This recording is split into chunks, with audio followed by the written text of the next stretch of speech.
आपको बैठ जाए। हाँ इनका के कहे बैठेगी उनका क्यों कहीं नहीं जा तू गचर गचर चाहते है ही चोट अब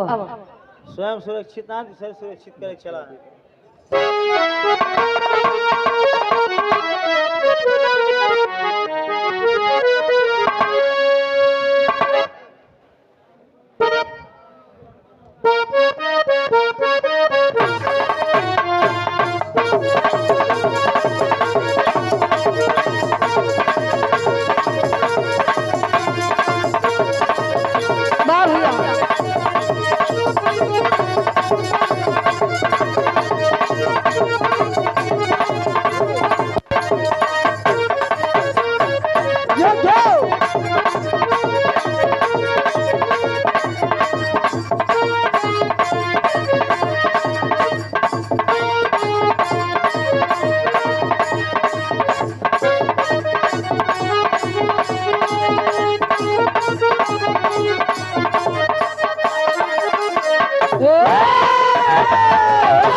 पूरा क्या ब्राह्म पढ़ावे मनावे कैसे भैया का गोविंद भाई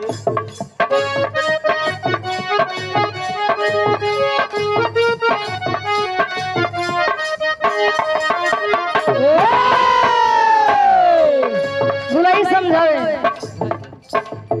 हाथी जोड़ी कहाँ तानी जनी जगह लतिया बंगलिनिया सबतिया बंगलिनिया सबतिया मारी दे राजा तोहर मतिया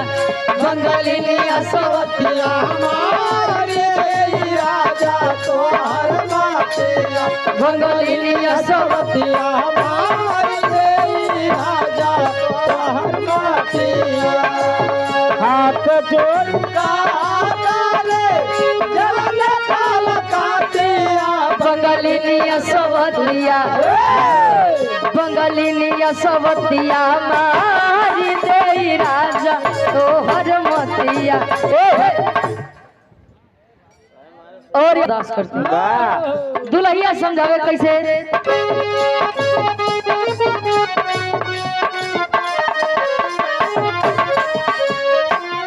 जाई के विदेशवा में हमके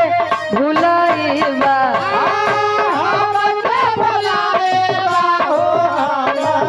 क्या बताइबा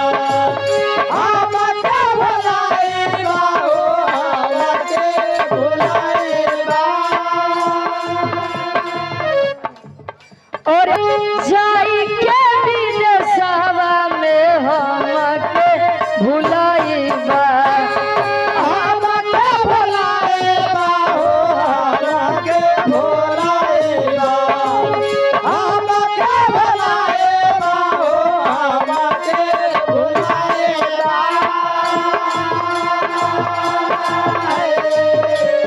गुड्डू प्रधान जी एक बारी से आप गार्जियन जी के द्वारा 100 रुपए का महान आशीर्वाद दुल्हन समझावे ओ हिस्सा पे राजा जी लो भाईबा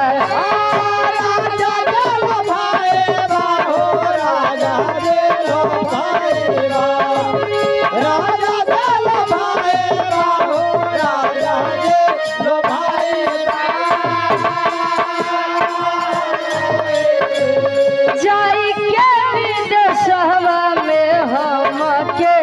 भुलाइबा ओही समतिनिया पे राजा जी लो भइबा हाथी जोड़ी कहतानी मानी जा तू बतिया बंगलिनिया सबतिया बंगलिनिया सबतिया मारी दे राजा तोहर मतिया बंगलिनिया सबतिया मारी दे राजा तोहर मतिया बंगलिनिया सबतिया मारी दे राजा तोहर मतिया। जिस बहन को तू खुशी खुशी विदा कर रहा है उसका 8वां संतान तेरा काल बनेगा। इतनी बतिया जब कौन से जी सुने। वाह अब वासुदेव जी का मारे बदे तलवार जब निकाले, तलवार जिसे गर्दन के लगे रखे, माई देवकी जी जाई के अपने भैया से कहीं भैया आप उहे आना जो हमका इतना प्रेम करत है, वाह आप अपने हाथे से हमार सुहाग उजड़बा। कहे का करी तोरी अठवा संतान हमार काल बनी, कहीं आप परेशान मत होइए, मैं अपना 8वां संतान आपको खुशी खुशी ला कर दे दूंगी, लेकिन मेरे स्वामी को आप छोड़ दीजिए। नहीं माना कंस, ले जा करके कारागार में बंद किया, 6 बच्चे को मारा, 7वें स्वयं शेषा अवतारी आप बलराम जी थे, 8वें भगवान कन्हैया जी जन्म होत बा। कैसे अब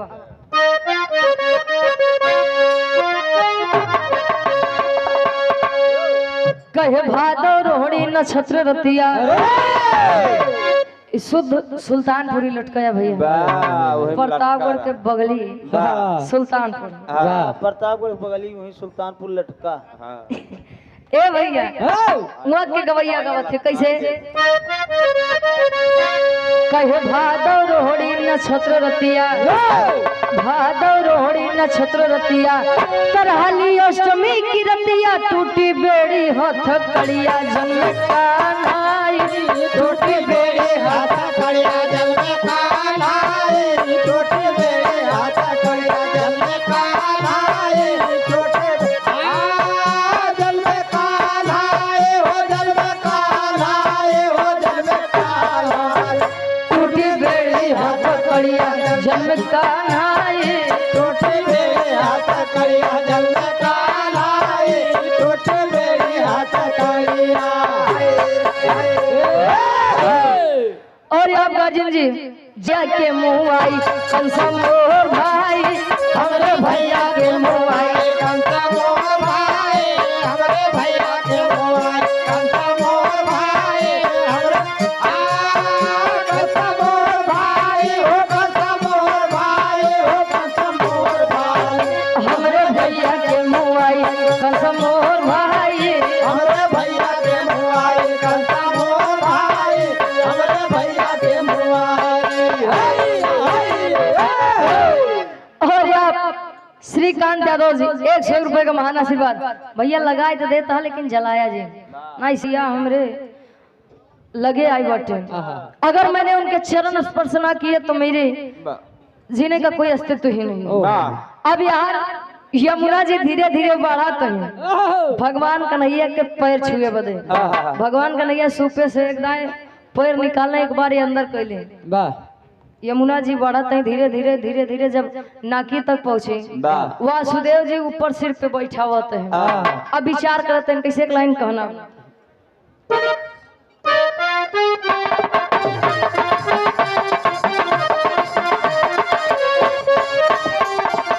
और यार बड़काऊ ठेकेदार साहब अवधि से आपके द्वारा 51 रुपए का महान आशीर्वाद। करो लड़की कहे परदेसिया ये सच है पिया, परदेसिया ये सच है पिया, परदेसिया ये सच है पिया,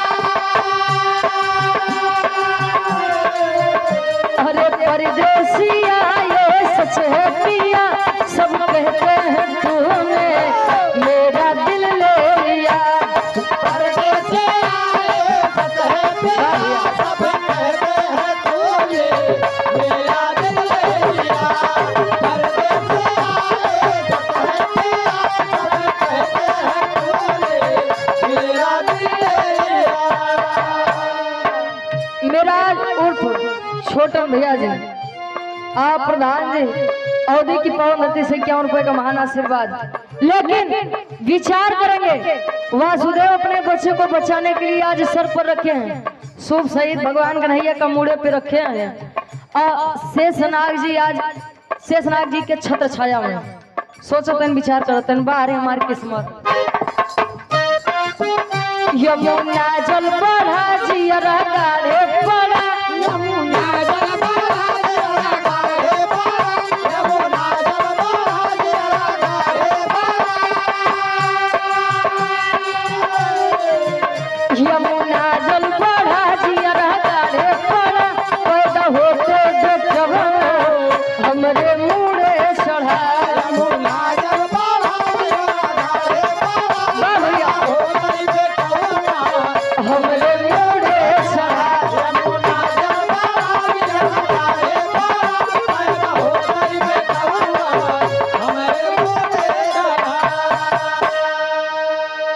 जमुना जल बढ़ा जिगरा गाढ़े पड़ा पैदा होते बेटौना हमरे मुड़े चढ़ा भादों के महीना में रात्रि 12 बजे जवान मूसलाधार बारिश होत रही इंद्र देवता इतना नीर बरसावत रहे वासुदेव जी सोचतन बारे हमार किस्मत लड़का हमार पैदा होते मन हमरे कपारे चढ़िया अबे पता न का होई अब जब भगवान कन्हैया की यमुना जी चरण स्पर्श करी तो घट गए गोकुल नगरी में पहुंचे नंद जी के घर पे नंद जी के घर पर बच्चे को दुलार करके प्यार करके कन्हैया जी का लिटाई के और लई के वापस आवते न आज मथुरा नगरी में खबर लगी कंस को कि देवकी को 8वें संतान की प्राप्ति हो चुकी है। आज जब खबर लगी कंस जी आए देखे कहीं रे आकाशवाणी हुई थी कि 8वां संतान यानी पुत्र होगा वह मेरा काल बनेगा लेकिन यहाँ तो कन्या है। खैर मुझसे क्या आज ऐसे हमारे बोधे लिए तब ले कन्या जो थी आकाश में उड़ के आकाशवाणी करती है अय मूर्ख कंस अय मूर्ख कंस हमका मारे से का हुई तुहार काल गोकुल नगरी में पलट गया। अब यार कंस भादो महीना के रात्रि 12 बजे जितना लड़कियां जन्म लिए रहे धीरे धीरे सभी को मरवाना चालू कर दिया। लगा मरवा अब वह कन्या विंध्याचल पर्वत पे विंध्यवासिनी माँ के नाम से जानी जाती है। अब यार जब भगवान कन्हैया गोकुल नगरी में पहुंचे अब मथुरा नगरी में सोहर गावे के तो मौका नहीं मिला लेकिन गोकुल नगरी में जब पहुंचे तो माई यशोदा अपने लड़का के खुशी में सोहर गवावत थी। कैसे ही सोहर के भैया धर्मेंद्र भैया के फरमाइश रही। अब